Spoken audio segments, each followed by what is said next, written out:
2 साल पहले हमारे मोहल्ले में प्रिया आंटी रहती थी।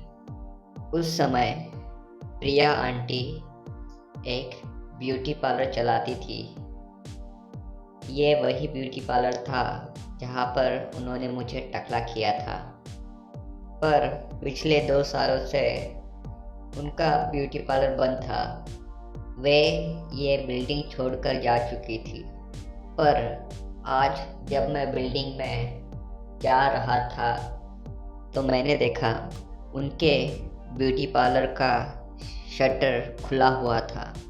पहले मैंने सोचा शायद से किसी ने ये खरीद लिया होगा और कुछ मरम्मत के लिए खोला होगा, तो मैंने कुछ ज़्यादा ध्यान नहीं दिया और अपने घर की ओर निकल पड़ा। उसी दिन शाम को जब मैं कहीं जाने के लिए बिल्डिंग से निकला तो मैंने देखा प्रिया आंटी ब्यूटी पार्लर के बाहर ही खड़ी थी और किसी से तो बात कर रही थी। शायद मज़दूर थे, अपने ब्यूटी पार्लर की मरम्मत कराने के लिए उन्हें बुलाया होगा। वे काफ़ी बिज़ी दिख रही थी, इसलिए मैंने उन्हें डिस्टर्ब करना सही नहीं समझा और वहाँ से चला गया। दूसरे दिन सुबह के 10 से 11 बजे होंगे, तो मैंने सोचा चलो उनसे मिल लेता हूँ, काफ़ी समय हो गया है। तो मैं बिल्डिंग से नीचे उतरा और उनके ब्यूटी पार्लर में चला गया। ब्यूटी पार्लर ठीक ठाक ही लग रहा था पहले जैसा, पर बस कोई कस्टमर नहीं थे। मैंने देखा प्रिया आंटी अभी भी अंदर ही थी और कुछ लिख रही थी। वे मुझे देखकर काफ़ी खुश हुई और मुझे अंदर आने के लिए कहा। मैं भी अंदर चला गया। फिर उन्होंने ब्यूटी पार्लर का दरवाज़ा बंद कर दिया और साइन बोर्ड पर क्लोज का टैग लगा दिया। फिर उन्होंने मुझसे कहा आओ बैठ जाओ उस चेयर पर। तब मैंने हंसते हुए उनसे कहा नहीं नहीं, मैं आज टकला करवाने नहीं आया हूँ, काफ़ी समय हो गए आपसे मिले हुए, तो बस हाल चाल पूछने आया था। तब उन्होंने कहा कोई बात नहीं, ये तुम इस चेयर पर बैठकर भी पूछ सकते हो। तो मैं भी जाकर उस चेयर पर बैठ गया। फिर हम दोनों ने यहाँ वहाँ की बात करना शुरू किया। प्रिया आंटी चेयर के पीछे ही खड़ी थी और मेरे बालों में धीरे धीरे हाथ फिराने लगी। हाथ फिराते हुए उन्होंने कहा तुम्हारे बाल तो काफ़ी बढ़ गए हैं, आखिरी बार कहाँ कटवाए थे और कब? तब मैंने उनसे कहा हो गए होंगे कुछ हफ्ते, अब याद नहीं। तब उन्होंने कहा तो फिर क्या सोचते हो, कर दे तुम्हारा मुंडन? तब मैंने फिर से उनसे कहा नहीं, इस बार उसकी कोई ज़रूरत नहीं।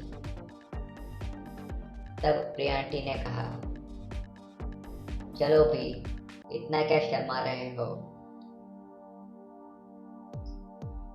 करवा लो अपना मुंडन।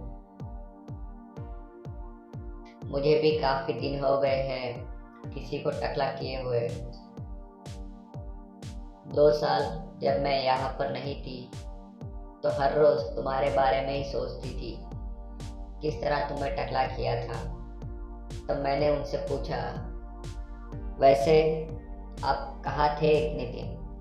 तब उन्होंने मुझे बताया कि वे कुछ काम से बाहर गई थी, अब वो काम ख़त्म हो गया है इसलिए वापस लौट आई है। पर उन्होंने फिर से वही बात मुझसे पूछी, क्या अब टकला करवाना है या मुझे ज़बरदस्ती करनी होगी? तब मैंने कहा, पर इस बार तो कोई ज़रूरत नहीं है टकला करवाने की।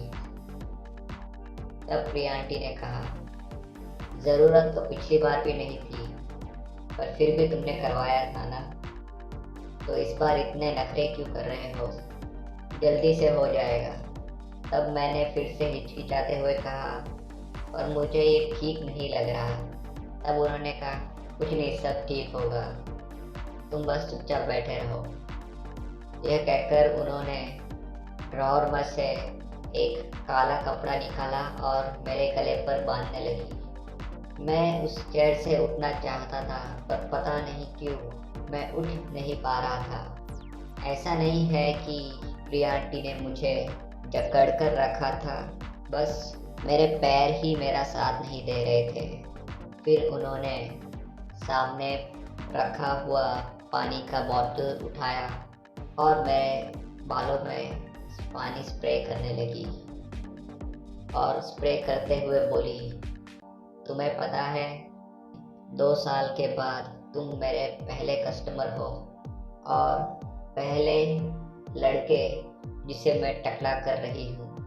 तब मैंने उनसे पूछा, आप जहाँ पर गई थी वहाँ पर आपको कोई नहीं मिला? तब उन्होंने कहा, वहाँ पर कोई लड़का तो मिला नहीं, और जो भी मिली वो औरतें ही थी, और उनमें से कोई भी अपना मुंडन करवाने के लिए मेरे पास नहीं आई थी। कहते कहते उन्होंने मेरे बालों को पूरी तरह गीला कर दिया था। फिर उन्होंने उसी ड्रॉअर में से उस्तरा निकाला जिसमें से पिछली बार निकाला था, और उस उस्तरे में एक नई प्लेट लगाने लगी। पता नहीं क्यों मेरे दिमाग में एक अजीब सी उलझन थी। एक समय मैं सोच रहा था कि नहीं, मुझे टकला नहीं करवाना है, और दूसरी ओर सोच रहा था करवा देता हूँ पिछली बार की तरह। मैं बस सोच ही रहा था कि मैंने महसूस किया कि मेरे सर पर कुछ तो हुआ है। उस एहसास से मानो मेरी नींद खुली तो मैंने देखा प्रिया आंटी मेरे सामने खड़ी है। उन्होंने उस तरह मेरे सर पर चलाना शुरू भी कर दिया है, और मेरे सर के ऊपर एक बड़ा सा हिस्सा टकला हो चुका था। अब इतना सब होने के बाद आंटी को रोक के कोई फ़ायदा नहीं था, तो मैं वैसे ही बैठा रहा, और आंटी भी धीरे धीरे उस तरह मेरे सर पर चलाने लगी। अब मेरे बाल, जो कि 2 साल से साफ हुए नहीं थे, आज पूरे साफ होने वाले थे। आंटी ने मेरे सर पर कुछ 3 से 4 बार उस तरह चलाया और सर के बीचों बीच से एक लंबी सी लाइन खींच दी। फिर मुझे टकला करते हुए बोली, तुम्हें पता नहीं आज तुम्हें टकला करते हुए मुझे कितना अच्छा लग रहा है। ना जाने कितने दिनों से मैं इसी पल का इंतज़ार कर रही थी। मैंने इस बात का कोई जवाब नहीं दिया। मैं सिर्फ खुद को ही आईने में टकला होते हुए देख रहा था। आंटी ने फिर से उस तरह मेरे सर पर रखा और सामने की ओर चलाने लगी।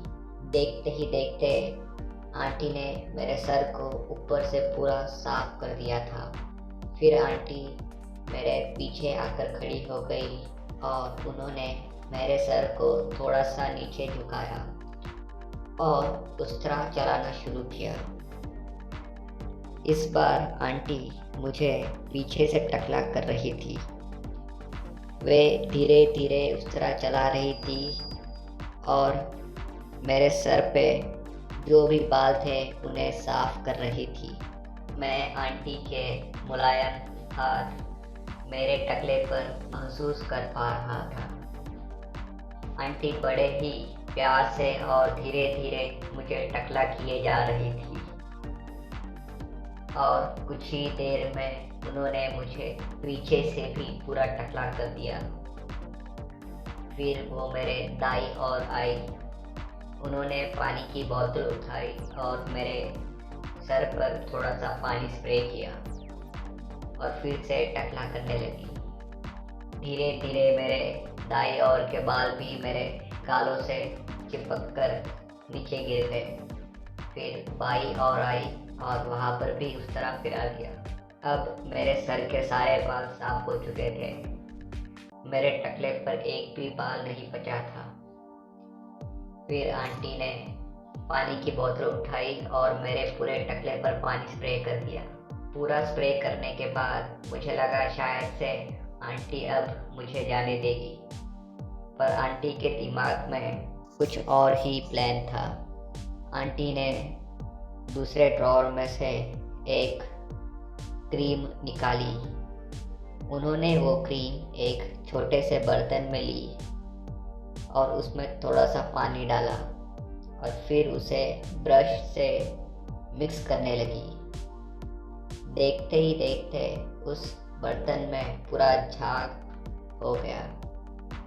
फिर उन्होंने वो झाग अपने हाथों में लिया और मेरे टकले पर हल्के हाथों से लगाने लगी। आंटी ने मेरे सर के बीचों बीच से वो झाग लगाना शुरू किया। वो धीरे धीरे उस झाग को सामने की ओर लगा रही थी। फिर उन्होंने मेरे पीछे की ओर लगाना शुरू किया और लास्ट में दाई और बाई ओर। अब मेरा टकला पूरा उस शेविंग के झाग में कवर हो चुका था, जो कि मुझे लग रहा था, पर पता नहीं ब्यूटी पार्लर में शेविंग फोम होता होगा भी कि नहीं। खैर, वो तो बात की बात है। फिर आंटी ने उस तरह लिया और मेरे पीछे आकर खड़ी हो गई, तो मैंने भी अपने सर को नीचे झुका दिया पहले बार की तरह। पर इस बार उन्होंने उनका हाथ मेरे गले पर रखा और मेरे सर को ऊपर कर दिया और उस तरह सर के एकदम सामने रखा और पीछे की ओर चलाने लगी। वो जैसे उस तरह चला रही थी, मेरे टकले पर लगा हुआ झाग उस तरह पर लग रहा था। जैसे ही उन्होंने एक बड़ी सी लाइन मेरे टकले पर बनाई और जो भी झाग उस तरह पर लगा था, उन्होंने पास ही में रखे कपड़े पर पोंछ दिया। वे फिर से मेरे टकले पर उस तरह रखी और पीछे की ओर चलाने लगी। ऐसा उन्होंने कुछ 3 से 4 बार मेरे टकले के ऊपर उस तरह फिराया। जब मेरे सर के ऊपर का पूरा झाग साफ हो चुका था, तब उन्होंने मेरे सर को नीचे झुकाया और इस बार उस तरह उन्होंने मेरे सर के नीचे रखा और ऊपर की ओर उस तरह चलाने लगी। इस बार भी उन्होंने उसी तरह उस तरह चलाया और जो भी झाग था उस कपड़े पर पोंछ दिया। पीछे से भी कुछ 3 से 4 बार उस तरह फिरा के उन्होंने मुझे पूरा टकला कर दिया। जो दाएं और बाएं और जो झाग लगा था, उन्हें भी उस तरह से पूरा साफ कर दिया।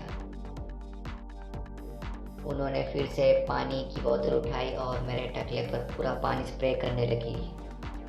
अब देखते ही देखते मेरा टकला एकदम गीला हो गया था और पानी मेरे चेहरे पर बहने लगा था। मैं आईने में देख रहा था कि पानी की बूंदें मेरे टकले पर चमक रही थी। फिर आंटी ने एक तौलिया उठाया और मेरे टकले को पोंछने लगी। तौलिया बहुत आराम से मेरे टकले पर चल रहा था। इसका मतलब ये था कि मेरा टकला बहुत चिकना हो चुका था। मेरे टकले पर से पूरा पानी पोंछने के बाद आंटी ने एक लोशन उठाया और मेरे टकले पर हल्के हाथों से मलने लगी। फिर उन्होंने कहा, तुम आंखें बंद कर लो, मैं तुम्हारे टकले की अच्छी से मालिश कर लेती हूँ, तुम्हें काफ़ी अच्छा लगेगा। तो मैंने भी अपनी आंखें बंद कर ली और आंटी ने कुछ 10 से 15 मिनट मेरे टकले की काफ़ी अच्छी मालिश की। ऐसी मालिश शायद ही मुझे कभी मिली होगी। फिर आखिर में उन्होंने जो कपड़ा मेरे ऊपर बांधा था उसे निकाल दिया और कहा, लो, तुम यूं ही इनकार कर रहे थे, अब देखो टकले होके कितने अच्छे लग रहे हो। तो मैंने अपना हाथ अपने टकले शक्लें पर फिराते हुए कहा, हाँ आप सही कह रही हो।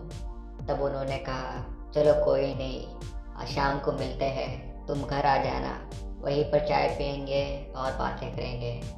तो मैंने भी आंटी से कहा, क्यों नहीं, मैं शाम के 6 बजे तक आपके घर पहुंच जाऊंगा। ये सुनकर आंटी ने भी स्माइल की और हम दोनों ब्यूटी पार्लर के डोर की ओर चलने लगे। उन्होंने दरवाज़ा खोला और मैं बाहर निकलकर अपने घर की ओर निकल